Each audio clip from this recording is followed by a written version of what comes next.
Let's take a practical example. When you boil it all down, at the end of the day, what is this ridiculous synod actually trying to accomplish? Because there is an answer. I'm not just speaking generally. There's actually something that when you think about it, emerges as a very specific sort of common denominator. And if you think this synod is about listening to the marginalized and the poor, well, I've got a bridge to sell you and maybe some swampland in Florida. Let's talk after the show. No, it's all about communion, friends. And by communion, I mean sacrilegious communion. You know, the type that St. Paul was talking about in 1 Corinthians, where he says, "Whosoever shall eat this bread or drink the chalice of the Lord unworthily shall be guilty of the body and the blood of the Lord." That's the way Catholics used to talk, not anymore.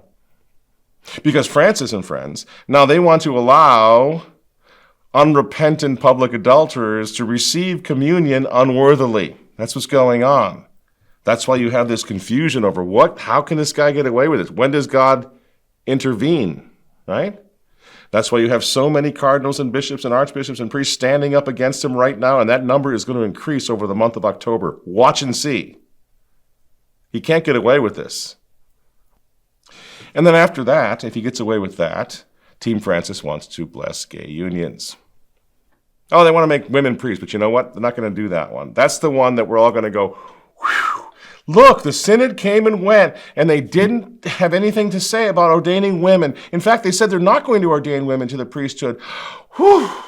You know, while they're blessing gay unions and letting unrepentant public adulterers go to communion at the end of the day. There is a 2003 document from the Congregation for the Doctrine of the Faith against same-sex unions, and the Pope is obviously saying he sees things a little differently. It's momentous because he's saying it as Pope. He said it before as Archbishop of Buenos Aires. He's saying it on the record, and he's being very clear. It's not simply he's tolerating it, he's supporting it. Well, what's that all about? Why are they doing that?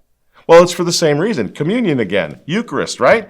So that the people living in same-sex unions, and you know here on this show we have spoken out in defense of those people time and time again, so-called LGBT folks, because the Catholic Church has been lying to them for 50 years now, but especially for the past 20 years. They're not getting the truth, okay?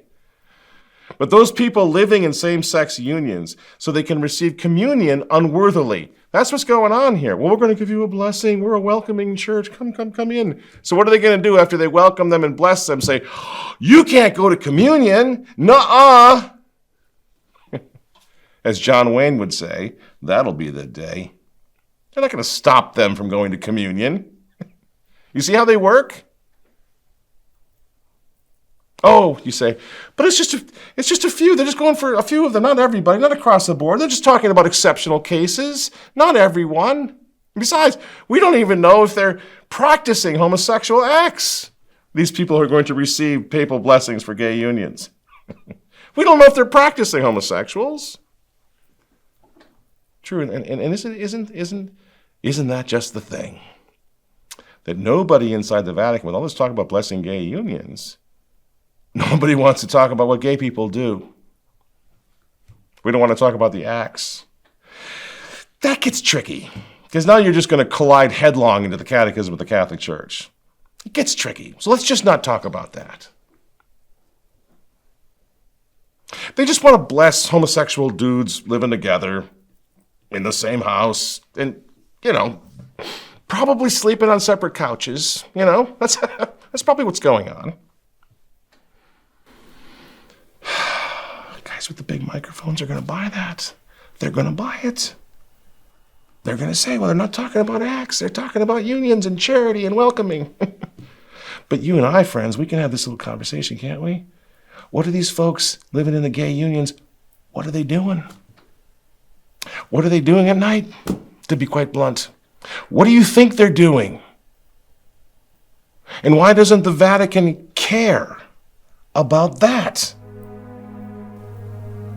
Because they want them to do that, to be blessed and welcomed, and then to go to communion. That's what this is all about.